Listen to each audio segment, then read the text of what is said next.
අපි කරන දේ වැරදි කියලා ඔප්පු කරන්න කරුණු සහිතව අපි ලෑස්ති ඕනෙම තැනක ඕනෙම වෙලාවක ඇවිල්ලා මේක විසඳන්න පුළුවන් සරල ප්‍රශ්නයක්. දැන් අපිට පහළ බාලාංශයේ ලදරු දෙන්නෙක් එක්ක සටන් කරනවා වගේ සටනක් තමයි කරන්න වෙලා තියෙන්නේ.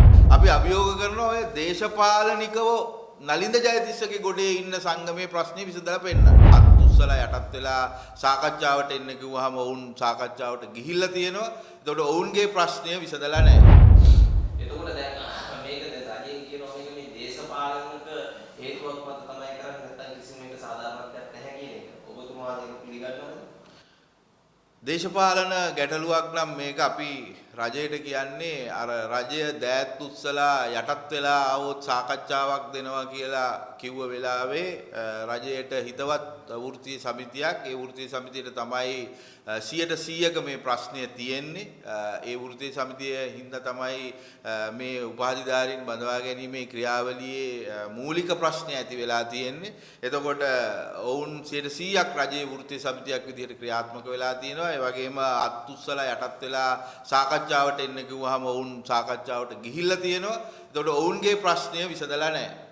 අපි කියමුකෝ මේ රවි කුමුදේශ ඉන්න වෘත්තීය සමිතිය හින්දා මේක දේශපාලනිකයි කියලා. ඒතොර රවි කුමුදේශ ඉන්න වෘත්තීය සමිතියේ සමාජිකයෝ 70%ක් ආණ්ඩුවට ඡන්දෙ දුන්නා. ඒ සමාජිකයෝ සියලු දෙනා තමයි අපිට වර්ධනය කරන්න කියලා දෙන්නේ. ඒ නිසා තමයි අපි වර්ධනය කරන්නේ. දෙවෙනි එක තමයි අත්උස්සලා යටත් වෙන්න කියලා සමස්තයක් විදියට සමස්ත ලංකා සුව සේවා සංගමයට අනුබද්ධව වැඩ කටයුතු කරන සංගමයක් තියෙනවා. මේ ප්‍රශ්නයම තියෙන ඒ අය අත්උස්සලා යටත් වෙලා 100%ක් පක්ෂග්‍රාහීව ගිහිල්ලා සාකච්ඡා කරලත් තියෙනවා.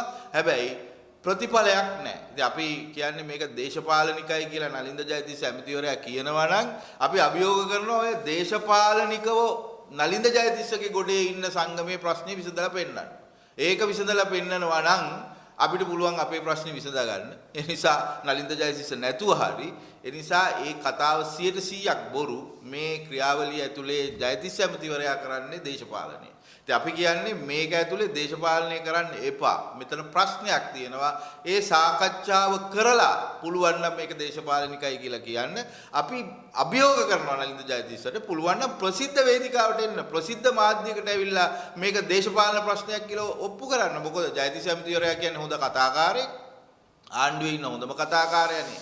කැබිනට් ප්‍රකාශක විදියට දාන්නේ. ඉතින් ඇයි බැරි? ඇයි හැංගෙන්නේ? ඇයි වටමේස සාකච්ඡාවකට ඇවිල්ලා ඔබට ඔප්පු කරන්න බැරි මේක දේශපාලන ප්‍රශ්නයක් කියලා. අපි පැහැදිලිවම කියනවා දේශපාලන ප්‍රශ්නයක් බවට පත් කරගෙන තියෙන නලින්ද ජයතිස්ස ඇමතිවරයා මේක එක්තරා අවස්ථාවකදී තමන්ගේ ප්‍රාදේශීය සභා මන්ත්‍රීවරු යවුවා ගෙන්ගෙට ඊළඟට මේක තෝරා ගැනීමේදී රාජ්‍යාංශය අයින් කළා කොතලාවල ආරක්ෂක විද්‍යාපීඨය විතරක් බඳවා ගත්තා. ඒ අතර රජයේ ප්‍රතිපත්තිය කොතලාවල ආරක්ෂක විද්‍යාපීඨය මිලිටරි සේවාවට පමණක් සීමාවක් කරනවා කියන එක තහවුරු කරමින් කොතලාවල ආරක්ෂක විද්‍යාපීඨයේ ගැසට් කරලා තිබ්බ වෛද්‍ය උපාධිධාරීන්ව එළියට දැම්මා. එතකොට ඒකත් ගැසට්ටුවක්, ඒකත් කොමිෂන් සභාවකින් ආපු එකක්.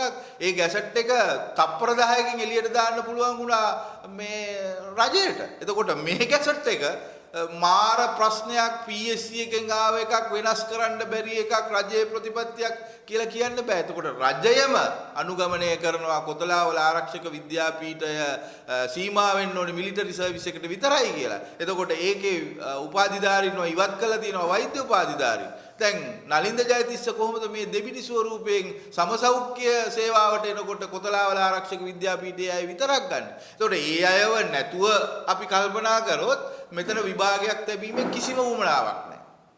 ඒ අය ඇතුව කල්පනා කරත් මේ වෙලාවේ ඇත්තටම ප්‍රශ්නයක් නැහැ. ඇත්තටම මේ ගණන් පිළිබඳව අපි ඊයේ ජනාධිපතිවරයාට යවපු වාර්තාවේ යවලා තියෙනවා මේ බඳවා ගැනීමේ පටිපාටියේවත් ඒ වගේම මේ බඳවා ගැනීමේ පටිපාටියට අදාළ ගැසට් නිවේදනයේවත් මේ විභාගය තැබීමේ කිසිම අවශ්‍යතාවයක් මේ වෙනකොට නැහැ. මේ විභාගයේ තියන්න කියලා තියෙන්නේ බැරිම අවස්ථාවක ඒ බැරිම අවස්ථාවට තියා පළවෙනි අවස්ථාවටවත් ඇවිල්ලා නැහැ. මොකද දැන් මේ සියලු උපාධිධාරීන් බඳවා ගැනීම සඳහා කොතලාවල ආරක්ෂක විද්‍යාපීඨයේ උපාධිධාරීන් ඇතුළු නලින්දට ඕනේ පෞද්ගලික විශ්වවිද්‍යාලයේ උපාධිධාරීන් ඇතුළු මේ සියලු උපාධිධාරීන් බඳවා ගැනීම සඳහා මේ වෙලාවේ අනුමත කාඩර් එකක් තියෙනවා. එතකොට එහෙම අනුමත කාඩර් එකක් තියෙනකොට විභාගයක් පැවැත්වීමේ අවශ්‍යතාවයක් නැහැ කියලා රාජ්‍ය සේවා කමිෂන් සභාව කියනවා. ඒ වගේම බඳවා ගැනීමේ පටිපාටිය ඇතුලේ තියෙනවා. බඳවා ගැනීමේ පටිපාටිය ඇතුලේ තියෙන එකගතාවයක් මේ ගහලා තියෙන ගැසට් එකේ තියෙනවා. ඒ ගැසට් එකේ කොහෙවත් නැහැ විභාගයක් තියන්න කියලා. ඉතින් මේවා අපි මේ මාධ්‍යයට කියා ඇවිදින්නේ නලින්දගේ ඔළුව පෑදෙන්න කියලා. මම දන්නේ නලින්දට මේකේ දේශපාලන අමාරුවක් තිබ්බට අපිට එහෙම දේශපාලන අමාරුවක් නැහැ. පැහැදිලිවම මේ ආණ්ඩුවට ඡන්දෙ දුන්න මිනිස්සු බහුතරයක් තමයි මේ වෙලාවේ මේ වර්ජනය කරන්න කියලා අපිට බලපෑම් කරන්නේ. නැතුව අපිට කිසිම උමනාවක් නැහැ. ඒ වගේම අපි ඉතා පැහැදිලිව කියනවා නලින්ද ජයතිස්ස ඇමතිවරයා අද්දක බිම තියලා යටත් වෙලා එන්න කිව්වහම අපේ එක සංගමයක් ගිහිලා සාකච්ඡා කරා වර්ධනය කරන්නේ නැතුව ඒ සංගමයේ දිගින් දිගටම ජයතිස්ස ඇමතිවරයාගේ වෘත්තීය සමිති කාඩර් එක ඇතුලේ ඉන්නේ. එතකොට වුන් එක සාකච්ඡා කරා. එතකොට ප්‍රශ්නේ විසඳුවා. මේ ප්‍රශ්නේ ප්‍රධාන කොටසක් තියෙන්නේ වුන්ට. එතකොට එහෙම දේශපාලනිකයි කියනවා නම් අපි අභියෝග කරනවා නලින්ද ජයතිස්සට පුළුවන් නම් ඒ ප්‍රශ්නේ විසඳලා පෙන්නන්නකෝ. ඒ නිසා මේ බොරු කතා කියලා තමන් නොදන්නාකම පාවිච්චි කරලා සෞඛ්‍ය අමාත්‍යාංශයේ දේශපාලනය කරන්න යොදා ගන්න එපා. ඇමති පදවිය කියන්නේ ඊට වඩා ගැඹුරක් තියෙන එකක්. දැන් අපිට පහළ බාලාංශයේ ලදරු දෙන්නෙක් එක්ක සටන් කරනවා වගේ සටනක් තමයි කරන්න වෙලා තියෙන්නේ. ඒ වගේම දැන් අපි දැන් මේ ඔබතුමාලා සූම් තාක්ෂණය ඔස්සේ මේ සාකච්ඡාව වැඩ වර්ධනය පිළිබඳ සාකච්ඡා කරා. නමුත් ඔබතුමාලගේ සෞඛ්‍ය වෘත්තීයවේදීන්ගේ වෘත්තීය සමිතිය හැර අනිත් පුරුෂ සමිතිය ඔක්කොම ගැලවිලා ගියා. ඒ කියන්නේ අනිත් කට්ටිය මේ වැඩ වර්ධනය දිගටම කරන්න අකමැති වුණාද? ඔබතුමාව තනි කරාද? නෑ කිසිම තනි කරල්ලක් නෑ. මගෙත් එක්ක තියෙන ප්‍රශ්නයකුත් නෙමෙයි මගේ ප්‍රශ්නයකුත් නෙමෙයි. ඔබ දන්නවා දැන් මම වැඩසටහනකට ලක් වෙලා ඉන්නේ. එතන මට මේ සේවාවන් එකකවත් අදාළත්වයකුත් නෑ. ඔය ඒ සංගම් කියන විදියට. හැබැයි ඒ සියලු සංගම් මේ සේවාවේ අනාගතයේ වෙනුවෙන් තියෙන ප්‍රශ්නයක් හින්දා තමයි වර්ධනය කරේ. එතකොට අද වෙනකොට ඖෂධ වේදී සේවාවට මේ ප්‍රශ්නේ ඇවිල්ලා නෑ. මොකද ගැසට් එක ගහලා නෑ. අපිට අනිත් සංගම් ගත්තොත් උන්ගේ උපාධිධාරීන් බඳවා ගැනීම මේ වෙනකොට නතර වෙලා තියෙනවා. එතකොට මේ ප්‍රශ්නේ තියෙන්නේ බෞද්ධ චිකිත්සක නිලධාරීන්ට සහ වෛද්‍ය රසායනාගාර විද්‍යාඥ නිලධාරීන්ට තමයි ඍජුවම. ඒ අයව තමයි අද වෙනකොට බඳවා ගන්නේ නැතුව කොතලාවල ආරක්ෂක විද්‍යාපීඨයේ අය විතරක් බඳවා ගන්න තරඟ විභාගයේ තියලා තියෙනවා. ඒතර විකිරණ විද්‍යා තාක්ෂණ වේදීන්ට මේ විභාගයේ තියලා නැහැ.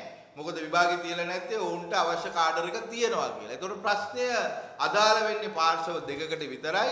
විශේෂයෙන්ම වෛද්‍ය රසායනාගාර විද්‍යාඥ වෘත්තිවේදීන්ට මේ ඇති වෙලා තියෙන ප්‍රශ්නය අනාගතයේ පරිපූර්ණක වෛද්‍ය වෘත්තිවේදීන්ගේ ප්‍රශ්නයක් හින්දා තමයි වර්ධන ක්‍රියාමාර්ගයට හැමෝම සහයෝගය දුන්නේ. ඉතින් අද දවස සෙනසුරාදා, හෙට දවස ඉරිදා, ඊළඟට පොය දවසක් එනවා. ඉතින් මේ ක්‍රියාවලියත් එක්ක අපි විරෝධතාවයේ ඍජුවම මේ ප්‍රශ්නේ අදාළ වෙන පාර්ශවයක් විදියට ඉස්සරහට ගෙනියලා තියෙනවා. අනිත් සේවාවන් අපි සේවාවට යවලා තියෙනවා. මොකද මහ ජනතාවගේ ප්‍රශ්නෙත් අපිට බලන්න වෙලා තියෙනවා.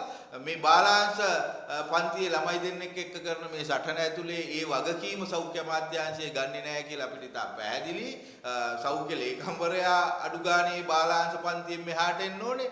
වෘත්තීය සමිතියක් එක්ක සාකච්ඡා නොකර ඉන්නවා කියන්නේ චණ්ඩිකමක් නෙමෙයි. මේ රටේ ආණ්ඩුවට ඕන තරම් බලය තියෙනවා කියලා අපි දන්නවා. හැබැයි ආණ්ඩුවේ තියෙන වෘත්තීමේ භාවය තමයි වෘත්තීය සමිතියක් එක්ක සාකච්ඡා කරන එක. එතකොට කවුරු හරි කියනවා නම් ආණ්ඩුව සාකච්ඡා නොකරන එක මාර ලොකු වැඩක් කියලා අපි කියන්නේ ඒක බාලාංශයේ වැඩක්. මොකද සාකච්ඡා කරන්න බය ආණ්ඩුවක් තමයි සාකච්ඡා නොකරන්නේ. ඒ නිසා මේක අපි ආණ්ඩුවයි අතර තියෙන බලය පිළිබඳව ප්‍රශ්නයක් නෙවෙයි. අපිට ආණ්ඩුවට තරම් බලය නැහැ. ඒක ඕන කෙනෙක් දන්නවනේ. ආණ්ඩුවට එක්ක අපි මේ කතා කරන්නේ වෘත්තීය සමිති ක්‍රියාමාර්ගවල ඒ දෙන්නේ මේ ආණ්ඩුව යටත් කරන්න නෙවෙයි. ආණ්ඩුව යටත් කරන්න බලයක් අපිට නැහැ. අපිට එහෙම බලයක් ඕනෙත් නැහැ. අපිට සාකච්ඡා කරන්නයි ඕනේ. ඉතින් අපි සාකච්ඡාවක් දෙන්නේ නැති හින්දායි වර්ධනය කරලා තියෙන්නේ. ඒතර ආණ්ඩුව කියනවා නෑ සාකච්ඡාව දුන්නේ නැහැ. දැන් ඔන්න ඔක්කොම වැඩට එනවා කියලා. ඒකේ ප්‍රතිඵල ආණ්ඩුව නෙලා ගනි. ඉතින් ඒක ආණ්ඩුවේ වෘත්තීමේ භාවය පිළිබඳ ප්‍රශ්නයක් මිස අපේ වෘත්තීමේ භාවය පිළිබඳ ප්‍රශ්නයක් නෙවෙයි. ඒ නිසා අපි දැන් ආණ්ඩුව වග කියන්නේ නැති විශේෂයෙන්ම සෞඛ්‍ය අමාත්‍යාංශය වග කියන්නේ නැති රෝගියා වෙනුවෙන් වැඩ කරන්න අපිට යවන්න පුළුවන් හැම කණ්ඩායම යවලා තියෙනවා. අපි මේ සේවාව පැත්තෙනුත් අපිට දැක්වන ප්‍රතිචාර එක්ක අපි රාජකාරියට වාර්තා කරන්න ඉතාම කැමැත්තෙන් පසු වෙනවා. හැබැයි සමාජිකයෝ බරපතල විරෝධතාවයක ඉන්නවා මේ ආණ්ඩුව සාකච්ඡාවක් නොදී මගහැරීම සම්බන්ධ. හැබැයි එක කාරණාවක් අපි ජනාධිපති ලේකම් කාර්යාලයත් එක්ක ඊයේ කතා කරනකොට ඒකේ ඉන්න නිලධාරීන්ට ඇත්තටම මේ ප්‍රශ්නේ තේරුණා. ඔවුන් ඊටාම මැදිහත්ව මේ ප්‍රශ්නේ දිහා බැලුවා. ඔවුන්ගේ මුහුපුරාගේ ගතිය පිළිබඳව ඒක පිළිබඳව අපිට යම් විශ්වාසයක් ඇති වුණා. ඉතින් ඒකත් අපිට හේතු වුණා අද දවසේදී සේවයට වාර්තා කිරීම කරන්න. ඉතින් එක සංගමයක් තමයි ඊයේ වැඩ වර්ජනය කරපු අද සේවයට වාර්තා කරපු සංගම් ගොඩක් වර්ජනය කරෙත් නැහැ. මේ සේවාව ඇතුලේ අපි ඒකමතිකව හිටියට වර්ධනය කරේ ඖෂධ වේදී සේවාවයි වෛද්‍ය රසායනාගාර විද්‍යාඥ සේවාවයි විතරයි. අද ඖෂධ වේදී සේවාව සේවයට වාර්තා කරලා තියෙනවා. ඇත්තටම වුන් මේ වර්ධනය කරේ මේ මොහොතේ ප්‍රශ්නයකට නෙවෙයි අනාගතයේ ඇති වෙන ප්‍රශ්නයක් විසඳා ගැනීම සඳහා. ඉතින් ඒක සේවාවක් විදිහට කරපු එකක්. ඒ නිසා මේක දාලා ගියාද අතෑරලා ගියාද තන කරලා ගියාද එකක්වත් අදාළ නැහැ. මෙතන ප්‍රශ්නයක් තියෙනවද නැද්ද? මේ ප්‍රශ්නය සාකච්ඡා කරන්න කැමතිද නැද්ද? මම පුද්ගලයෙක් විදිහටත් අපි සමූහයක් විදිහටත් අපි නලින්ද ජයතිස් ඇමතිවරයාට කියනවා ඕනෑම ආණ්ඩුවේ පුද්ගලයෙක් ඇවිල්ලා මේ නලින්ද ජයතිස් ඇමතිවරයා මේක දේශපාලන ප්‍රශ්නයක් කරගත්ත හින්දා තමයි මෙච්චර උඩුදුවල තියෙන්නේ කියන එක තහවුරු කරන්න. ඒක තමයි වෘත්තීය සමිතියක් විදිහට අපිට කරන්න පුළුවන්. මේ වර්ධනය යටතේ අද රෝහල් වල මොන වගේ අංශවලද මේ කටයුතු සිදු වෙන්නේ නැත්තේ?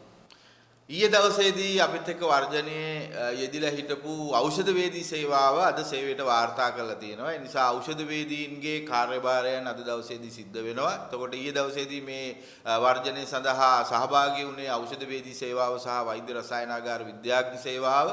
වෛද්‍ය රසායනාගාර විද්‍යාඥ සේවාව අද දවසේදී වර්ජනයේ යෙදෙනවා. ඒ නිසා වෛද්‍ය රසායනාගාර පරීක්ෂණ සම්බන්ධයෙන් තියෙන සියලු සේවාවන් අත්හිට වෙලා තියෙනවා.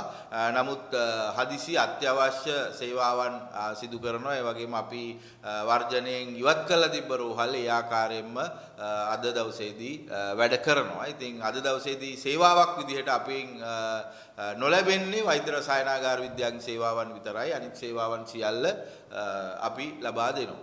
ඒ කියන්නේ දේගන්නේවා දේචිකරණේ වගේ කටයුතු සිදු වෙන්නේ නැද්ද? ඒ කිසිම කාර්යයක් සිදු වෙන්නේ නැහැ. හදිසි සහ අත්‍යවශ්‍ය කටයුත්තක් හෝ ජීවිත ආරක්ෂක කටයුත්තක් නම් හැර